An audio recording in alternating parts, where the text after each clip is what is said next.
బోరబండ నుంచి హైటెక్ సిటీకి వెళ్లే ప్రధాన రహదారి అది. నిత్యం వందలాది వాహనాలు ఈ మార్గం నుంచి ప్రయాణిస్తూ ఉంటాయి. అయితే 4 నెలల క్రితం సీసీ రోడ్డు వేయడానికి ఉన్న దారిని తవ్వి మూశారు. నెలలు గడుస్తున్నా దారి తెరుచుకోక నిత్యం వేలాది మంది ప్రయాణికులు ఇబ్బందులు ఎదుర్కొంటున్నారు. దీనికి సంబంధించి మరింత సమాచారం మా ప్రతినిధి ప్రియాంక అందిస్తారు. బోరబండ ఫేజ్ 3 ఇక్కడ సీసీ రోడ్డు కోసమని గత కొన్ని నెలల క్రితం అయితే పనులు ప్రారంభించారు. పనులు పూర్తయినా సరే ఇక్కడ మట్టి కుప్పలు, ఇతర వ్యర్థాలు, అలాగే నిర్మించడానికి సంబంధించిన వ్యర్థాలు కావచ్చు, అలాగే రాళ్ళు అలాంటివి కూడా ఇక్కడే వదిలేశారు. ఇక్కడ గుత్తదారు పనులు చేసిన వారు కూడా వీటిని తొలగించడంతో ఆలస్యం చేస్తున్నారు. అయితే దీనికి సంబంధించిన మనం రిజల్ట్స్ ఇక్కడ చూడొచ్చు. ఇదంతా కూడా నిత్యం రద్దీగా ఉంటుంది. వందలాది మంది ప్రయాణికులు ఇటువైపుగా ప్రయాణిస్తూ ఉంటారు. ఎందుకంటే ఇది హైటెక్ సిటీ వెళ్ళడానికి షార్ట్ కట్ రూట్గా అయితే ఎక్కువ మంది యూజ్ చేస్తూ ఉంటారు.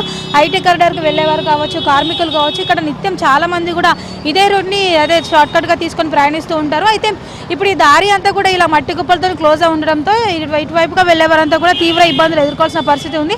అంతేకాదు స్థానికులు కూడా ఇబ్బందులు ఎదుర్కోవాల్సిన పరిస్థితి ఉంది. ఎందుకంటే ఇక్కడ చుట్టుపక్కల షాప్స్ కూడా ఉన్నాయి. ఇక్కడ మట్టి కుప్పలు ఇవన్నీ అడ్డుగా ఉండడంతో షాప్స్కి ఎవరు రావడం లేదనేది కూడా ఇక్కడ ఉన్న వ్యాపారులంతా కూడా ఆవేదన వ్యక్తం చేస్తున్నారు. మొత్తం ఈ రోడ్ బ్లాక్ ఉన్నది, యాక్సిడెంట్ అవుతుంది, చాలా కొట్లాడుకుంటున్నారు.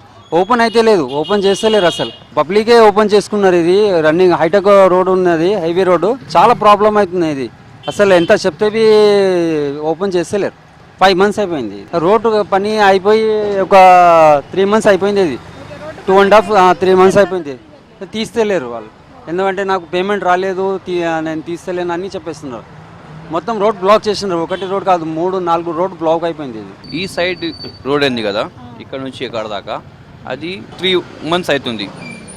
ఆ సైడ్ 1 month అవుతుంది. జేసీబీ వాళ్ళు మొత్తం పైపులు, నల్ పైపులు మొత్తం పగిలిపోతున్నాయి కదా, దానికోసం ఇది లేట్ అయింది. ఇక్కడ వాళ్ళు ఉంటారు కదా, కొంచెం డబ్బులు రాలి అట్లా చెప్తారు, అది మాటలు ఉంటారు వాళ్ళ దగ్గర. అది చెప్పేసి వాళ్ళు అయితే రోడ్ ఆపేసినారు. మొత్తం 3 months ఇక్కడ అయింది.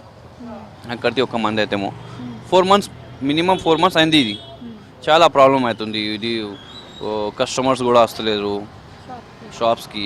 షాప్ ఎట్లా ఓపెన్ చేయాలి, రావాలికి వెళ్ళాలికి మొత్తం అందరికీ ప్రాబ్లం అవుతుంది. ఇక్కడ ఐటీ సెంటర్ దగ్గర అవుతాయి. ఈ రోడ్కి బోరబండ నుంచి వాళ్ళకి చాలా ప్రాబ్లం అవుతాయి. డైలీ గొడవ అవుతుంది. ఇక్కడ వాళ్ళు ఉంటారు కదా, ఎమర్జెన్సీ ఉంటారు వెళ్ళని, దానికోసం ప్రాబ్లం అవుతుంది. అదే సార్ 4 నెలల క్రితం అయితే ఈ రోడ్డును తవ్వారు. ఇక్కడ పనులు అయితే పూర్తయ్యాయి, కానీ మట్టి కుప్పలు ఇలానే ఉంచారు. మరోవైపు ఉన్న రోడ్డు సంగతి చూసినట్లయితే కూడా నెల రోజుల క్రితం కూడా ఆ రోడ్డును తవ్వారు. అక్కడ కూడా సేమ్ ఇలానే ఆ గల్లీ అంతా కూడా బ్లాక్ చేశారు. దీంతో ఆగ్రహించిన స్థానికులు వెళ్ళడానికి వారే దారిని ఏర్పాటు చేసుకొని మరి వెళ్లాల్సిన పరిస్థితి ఉంది. ఎందుకంటే మట్టి కుప్పలు కూడా వాళ్ళే స్వయంగా తొలగించుకొని అయితే వారి పనులు వాళ్ళు చేసుకుంటున్నారు. అయితే పేమెంట్ కాలేదు, బిల్స్ కాలేదన్న సాకుతో గుత్తదారులు కూడా వీటన్నింటిని తొలగించడం లేదనైతే స్థానికులు ఆగ్రహం వ్యక్తం చేస్తున్నారు. ఎన్నిసార్లు చెప్పినప్పుడు కూడా ఇదే పరిస్థితి ఉంది. ఈ ఫేజ్ 3 అంతా కూడా నిత్యం రద్దీగా ఉంటుంది. అంటే చాలా మంది ప్రయాణికులు ఇటువైపుగా వెళుతూ ఉంటారు. అయితే ఇక్కడ ట్రాఫిక్ జామ్ సమస్యలు కూడా ఎదురవుతున్నాయి మట్టి కుప్పల వల్ల. ఎందుకంటే చాలా మంది వెళ్తుంటారు కాబట్టి ఆ వెళ్ళే సమయంలో అటువైపుగా వచ్చే వాహనాలు, ఇటువైపుగా వచ్చే వాహనాలన్నీ కూడా ఈ మూలమలుపు దగ్గర కూడా ఎక్కువ ట్రాఫిక్ జామ్ అవుతుంది. దాంతోపాటు చిన్నపాటి గొడవలు కూడా అవుతున్నాయని, ప్రమాదాల సంఖ్య కూడా పెరిగిందనైతే స్థానికులు చెబుతున్నారు. ఇప్పటికైనా సరే సంబంధిత అధికారులు స్పందించి ఈ మట్టి కుప్పలు కావచ్చు, ఇతర వ్యర్థాలన్నీ కూడా వెంటనే తొలగించాలని, లేదంటే ప్రమాదాలను బారిన పడే అవకాశం కూడా ఎక్కువగా ఉందని స్థానికులు కోరుతున్నారు. వీడియో జర్నలిస్ట్ వీరబాబుతో ప్రియాంక, HMTV, హైదరాబాద్.